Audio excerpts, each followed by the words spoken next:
Muy bien, el día de ayer empezamos a ver lo que es los temas de los tipos de apoyo, qué nos genera cada tipo de apoyo, cómo nos genera a nosotros ciertos, llamémoslo ciertas restricciones, ciertos grados de libertad, y a partir de eso el poder chequear y determinar de qué manera podemos nosotros encontrar las restricciones y o encontrar las reacciones hacia nuestros elementos como tal. En este caso, pues vamos a decir lo siguiente. A partir de los apoyos fijos, nosotros vamos a definir mediante las ecuaciones de equilibrio estático, pues lógicamente las reacciones que en su momento van a poseer determinadas clases de vigas, o perdón, de elementos estructurales, y a partir de ellas, cómo podemos empezar a trabajarlas. Algo bien importante, compañeros, antes de empezar a trabajar el equilibrio estático sobre ciertas estructuras, es determinar los tipos de carga que hemos estado trabajando, ¿no? Entonces, hoy 15 de marzo del 2022, vamos a trabajar algo acerca de las cargas. Bueno, como ustedes ya saben, pues las cargas se definen como fuerzas gravitacionales que en algún momento podemos generar a partir de alguna fuerza que es aplicada a nuestro elemento estructural como tal. Prácticamente dentro de las fuerzas o cargas que se generan sobre el elemento estructural, pues estas producen de acuerdo a la sección transversal o la sección longitudinal de nuestro elemento, pues lógicamente van a producir ciertas reacciones y van a producir ciertos esfuerzos dentro de lo que llamamos dentro de lo que llamamos nuestro elemento estructural. La manera más fácil para poder nosotros determinar un elemento dentro de su, llamémosle dentro de sus elementos simples, es la viga. ¿Por qué? Porque la viga puede, dentro de todo lo común, puede tener diferentes esfuerzos y deformaciones de acuerdo a nosotros lo necesitemos, ¿no? Para el análisis de carga, podemos decir, entonces, que la carga se divide en dos.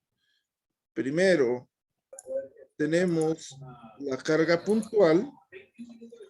En la carga puntual, en algún momento podemos establecer que va a ser aquella carga a la que le podemos llamar una carga unitaria, que nos generará una carga unitaria que nos generará fuerza en un punto específico.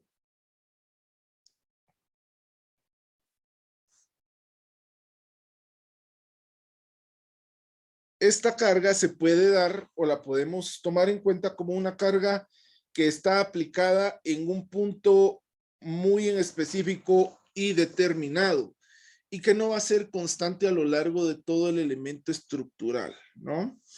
Si, por ejemplo, nosotros tenemos una viga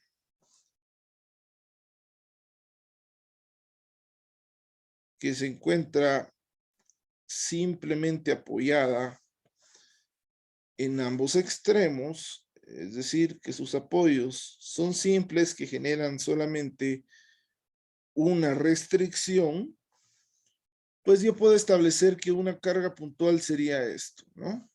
Una carga a la cual le voy a llamar una carga P, es decir, una carga que está directamente puesta en un punto muy en específico.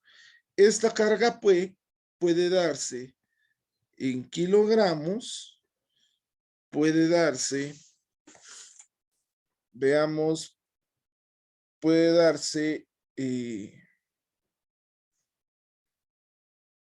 newtons, puede darse en kips o puede darse en libras. Cualquiera de los 2 o 3 o 4 tipos de carga puntual, pues lógicamente van a generar hasta cierto punto ciertas reacciones dentro de nuestro elemento estructural como tal. Aparte de la carga puntual, nosotros también tenemos las cargas distribuidas. Las cargas distribuidas las vamos a definir como aquellas cargas que son aplicadas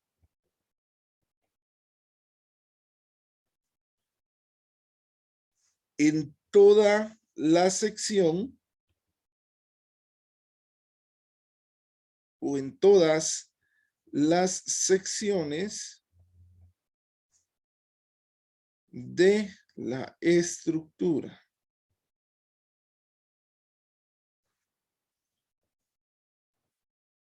Dentro de esto, pues tenemos una subclasificación.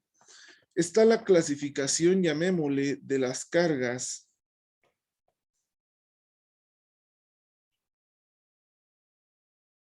uniformemente distribuidas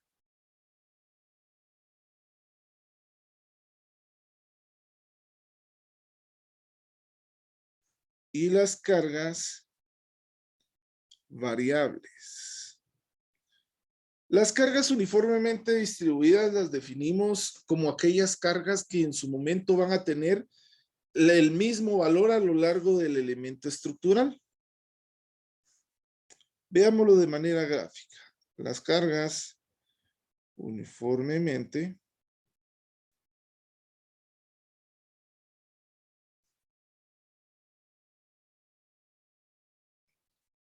distribuidas. Ok.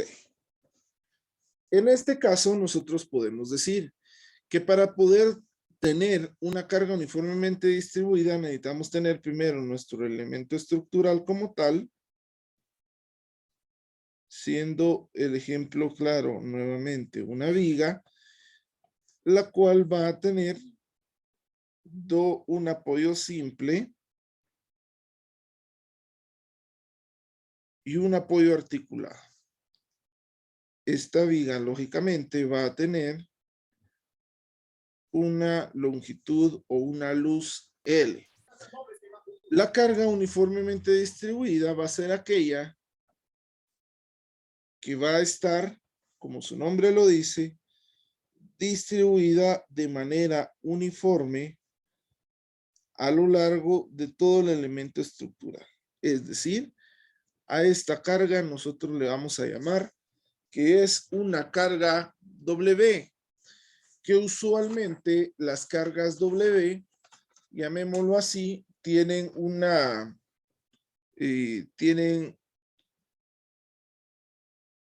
unidad de medida de Newton por metro o de kips por pie. Los kips no es nada más que las libras multiplicadas por la fuerza de la gravedad en el sistema inglés. Vemos, las cargas uniformemente distribuidas son las que usualmente nos generan, o mejor dicho, las que utilizamos usualmente para poder calcular los esfuerzos que va a soportar una estructura como tal.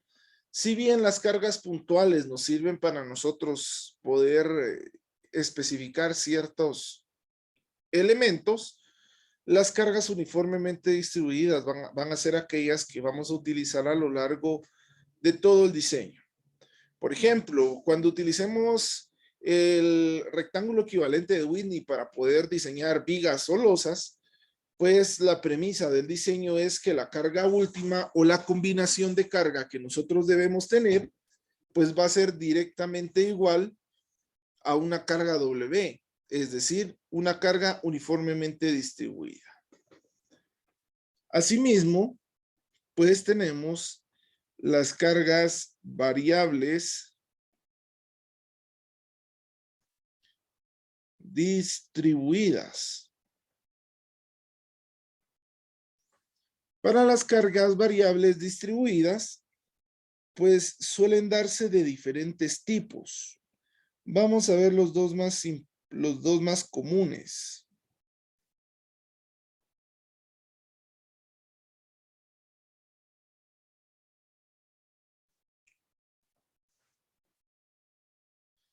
Asumamos nuevamente que tenemos dos vigas como tal. Dentro de estas vigas, nosotros vamos a tener dos apoyos cualquiera, que en este caso van a ser simplemente apoyadas las vigas en mención. La primera variante de una carga uniformemente distribuida, vamos a decir que en su momento puede ser una carga, llamémosle de tipo triangular, ¿no? En donde nosotros tenemos una maxificación de la carga y también podemos tener cuando la carga se vuelve prácticamente cero, ¿no? A esta carga, pues nosotros también le podemos llamar hasta cierto punto una carga W.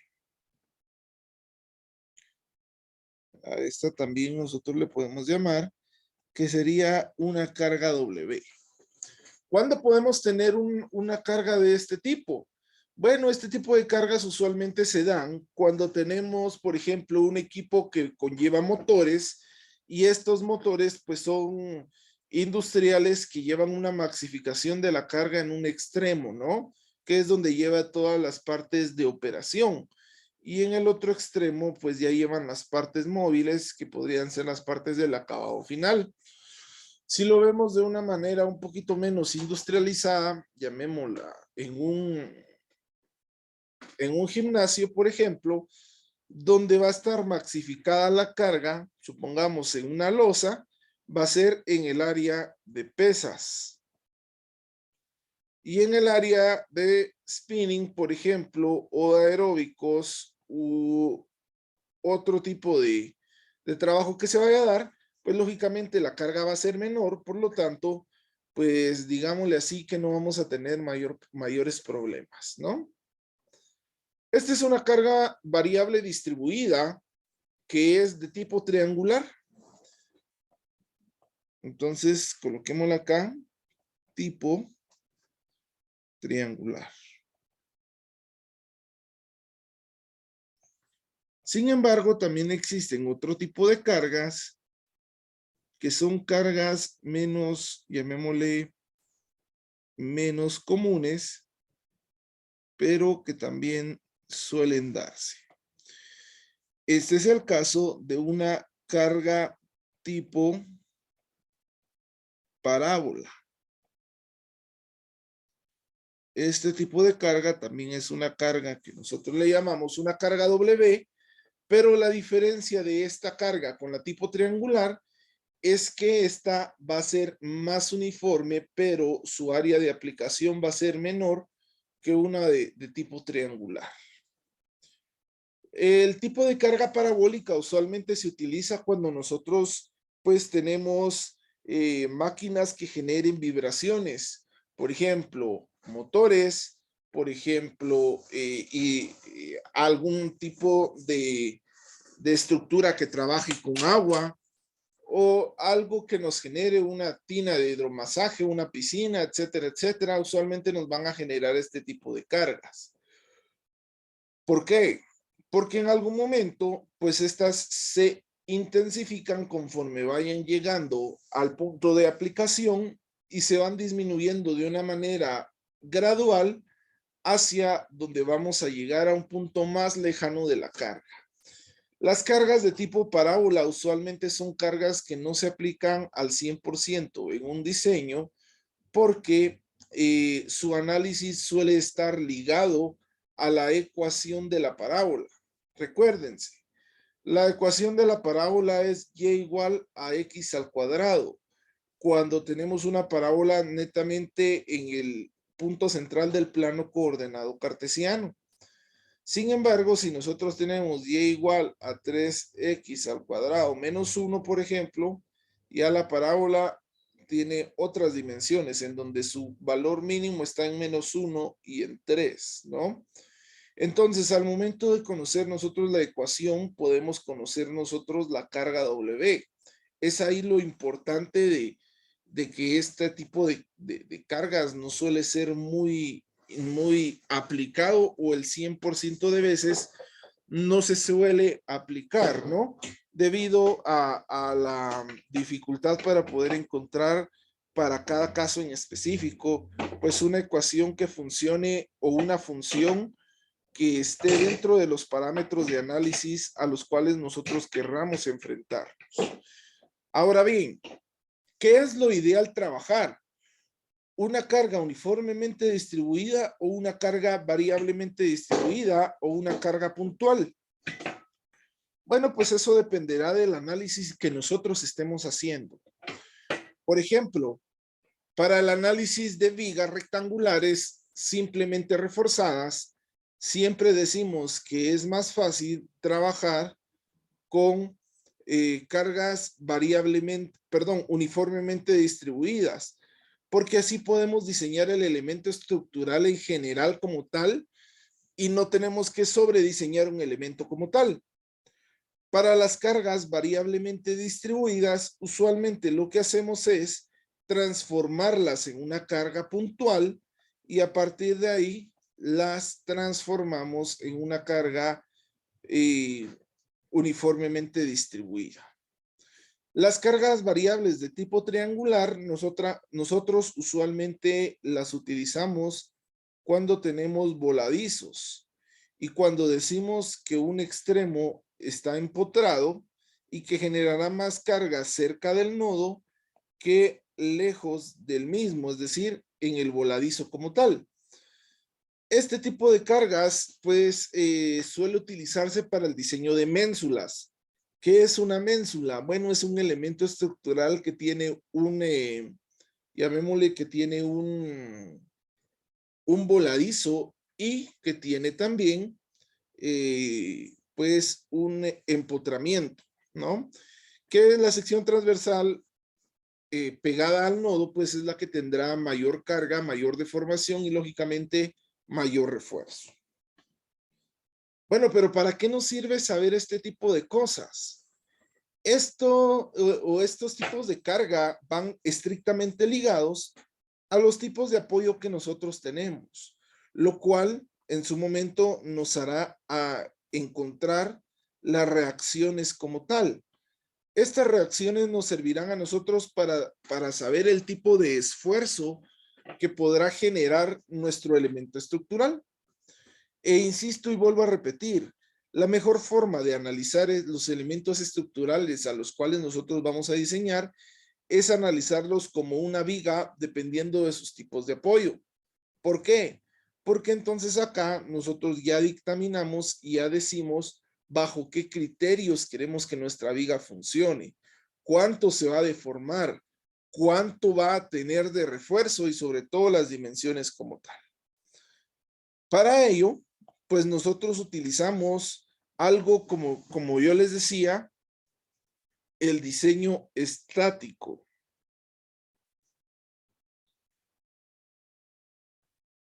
Dentro del diseño estático, pues está su principal característica es la utilización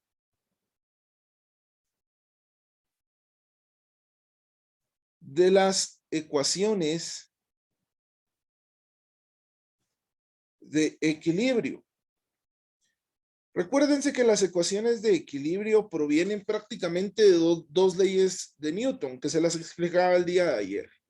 Sin embargo, este equilibrio estático, pues parte desde 6 restricciones importantes.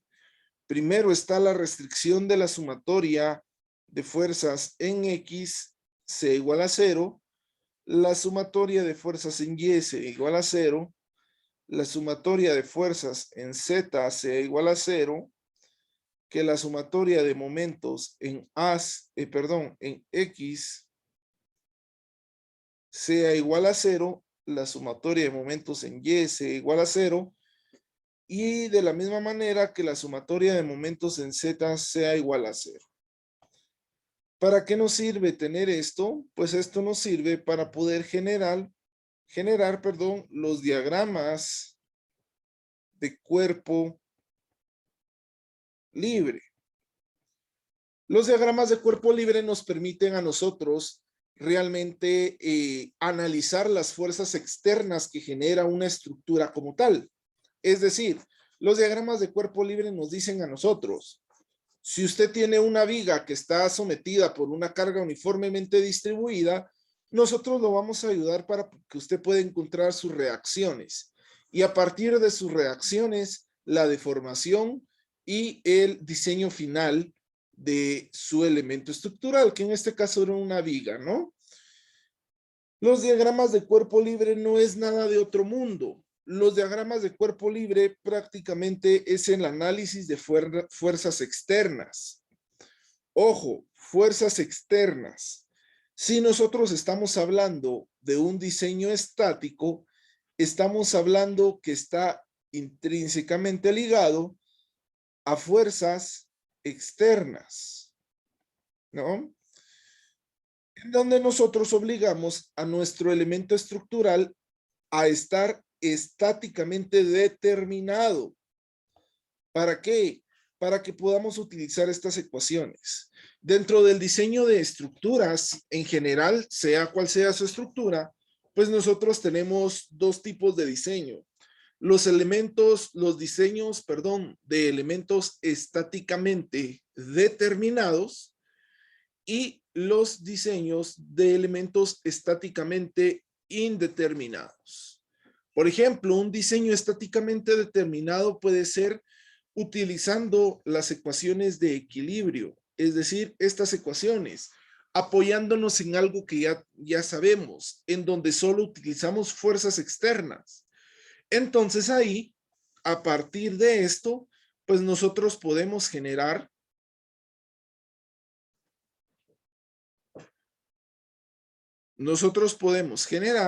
ciertas ecuaciones como tal. Estas ecuaciones a nosotros nos servirán de alguna manera para poder establecer pues que nuestras ecuaciones estén en base al equilibrio que estamos tratando de crear, ¿no? ¿Para qué nos sirve saber si algo es estáticamente determinado o es estáticamente indeterminado? Pues eso nos sirve para en algún momento nosotros poder chequear, pues de cierta manera, cómo podemos establecer las ecuaciones auxiliares que nos harán realmente tener un punto en específico bastante importante. Dentro de los elementos que vamos a ver, que son los elementos estáticamente determinados, nosotros nos vamos a auxiliar en lo que le llamamos el diagrama de cuerpo libre, que este es un diagrama que nos sirve para, como ya lo habíamos dicho, nos sirve para analizar las fuerzas externas. ¿Cómo lo hacemos? Bueno, veamos un ejemplo bastante sencillo. Supongamos que tenemos una superficie totalmente recta. Dentro de esta superficie vamos a tener, lógicamente, un cubo que va a tener un peso W. Nada más. Y que este cubo va a estar jalado por una fuerza F que nosotros desconocemos. En su momento, pues nosotros podemos determinar que este sistema que tenemos por acá va a estar dado o va a generar primero una reacción, perdón, no una reacción, va a generar una fuerza que va a ir directamente hacia la parte de abajo, a la cual nosotros le llamamos peso, ¿no? Este peso va a producir una reacción a lo cual nosotros le llamamos una fuerza normal, que es generada por la superficie a la cual estamos nosotros ligados. Que la fuerza F va a generar una fuerza de rozamiento o una fuerza de fricción que en su momento nos va a generar a nosotros, pues, cierta resistencia para que la caja que estamos analizando no se deslice de un momento a otro, ¿no? Entonces, para nosotros poder analizar llamémosle este elemento, pues nosotros nos auxiliamos en algo que se le llama el diagrama de cuerpo libre, en donde nosotros ya no analizamos un todo como tal, es decir, la superficie y la caja como tal, sino ahora nos vamos a la parte, llamémosle, más pequeña de nuestro elemento, es decir, analizándolo todo como una partícula, es decir, un punto en el espacio. Y al momento de nosotros tener esto, pues en su momento podemos decir que esto nos generará de alguna manera, pues, un diagrama, el cual este diagrama va a representar todas las fuerzas que tengamos, tanto en X como en Y, que será la fuerza de fricción que va hacia la izquierda del elemento que estamos trabajando, el peso que irá hacia abajo y la fuerza normal que irá hacia arriba. Lo que hacemos es exactamente lo mismo que tenemos del lado izquierdo, solo que ahora le quitamos el piso y la caja. Es decir, lo armamos y lo analizamos solamente como una partícula en sí. Y esa partícula va a representar las fuerzas que tenemos nosotros. ¿Para qué nosotros necesitamos hacer esto? Bueno, para poder aplicar las ecuaciones de equilibrio, en donde la sumatoria de fuerzas en X tiene que ser igual a 0 para que esto esté estáticamente determinado. Si analizamos las fuerzas en X, pues nosotros diremos, las fuerzas en X serán F y FF, ¿no? Colocamos que más F menos FF será igual a 0. Es decir, la sumatoria de más la fuerza que está jalando mi partícula menos la fuerza de fricción tendría que ser igual a 0 para que mi ecuación de equilibrio prácticamente esté, llamémosle, digámosle, cierto punto que esté en equilibrio estático determinado, ¿no? Lo mismo pasa con la sumatoria de fuerzas en Y igual a 0, ¿no? En donde decimos que las fuerzas en Y son todas las fuerzas verticales, en donde más la fuerza normal menos el peso será igual a 0. ¿Por qué hacemos esto? Bueno, esto lo hacemos muchas veces para encontrar las reacciones de un elemento como tal, auxiliándonos en qué? En los diagramas de cuerpo libre y auxiliándonos prácticamente en las condiciones de equilibrio que nosotros podamos tener. ¿Para qué nos sirven estas condiciones de equilibrio de alguna manera muy simple? Bueno, esto nos sirve para determinar, para analizar y para cuantificar, primero, las reacciones que puede tener nuestra viga o nuestro elemento estructural.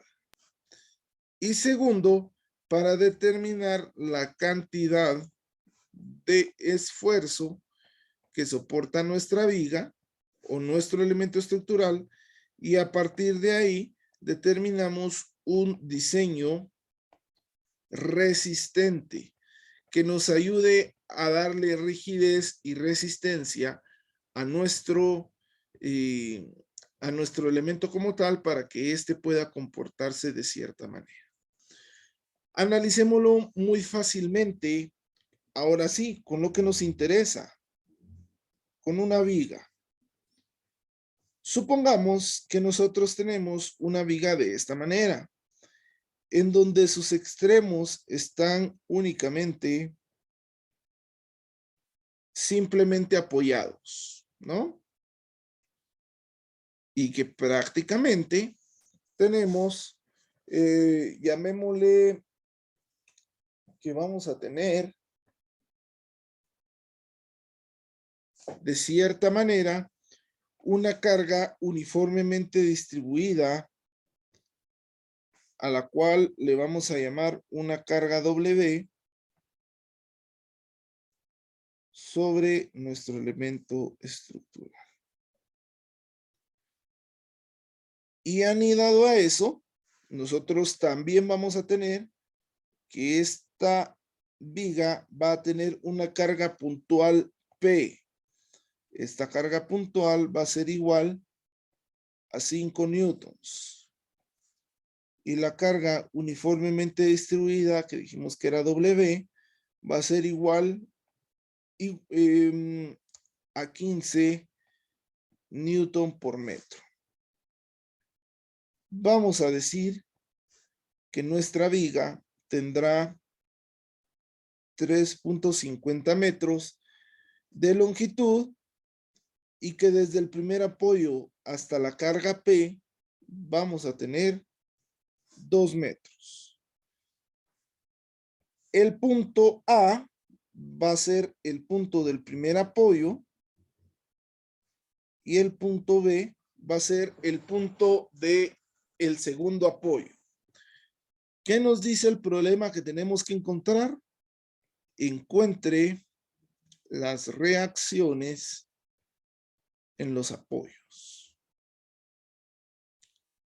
Bueno, pero para encontrar las reacciones en los apoyos, ¿cómo lo hago? Bueno, yo lo hago prácticamente de dos maneras. Lo puedo hacer mediante un diagrama de cuerpo libre, analizando hasta cierto punto qué cargas podemos tener dentro de nuestro elemento estructural y podemos a partir de ahí encontrar las ecuaciones, modelar las ecuaciones y definir qué ecuaciones podemos utilizar para poder establecer si este sistema estructural está estáticamente determinado o indeterminado. Primero. Y segundo, definir de acuerdo a una sumatoria de momentos con respecto a un punto desconocido, si esto es igual a 0, para poder encontrar las reacciones en los puntos A y en los puntos B. Pero para ello, compañeros, nos va a llevar pues cierto tiempo el poder explicar en sí el procedimiento que se debe utilizar para poder determinar las reacciones y las fuerzas como tal. Pero eso lo vamos a dejar para la clase del día lunes de la próxima semana. Ok, ¿qué nos queda de tarea para el próximo lunes?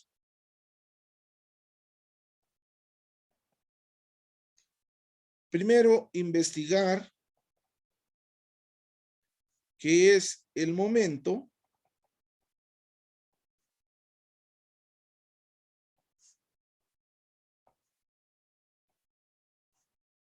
cómo se calcula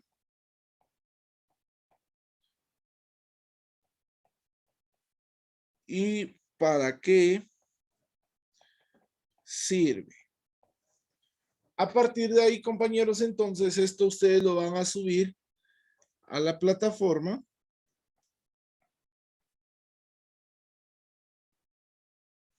A más tardar el día 21 de marzo del presente año. Vamos a ver. Tienen como hora máxima 20:45 horas. Es decir, justo antes de entrar al periodo del próximo martes. No sé si tienen alguna duda, compañeros. No, Inge. Todo bien, Inge.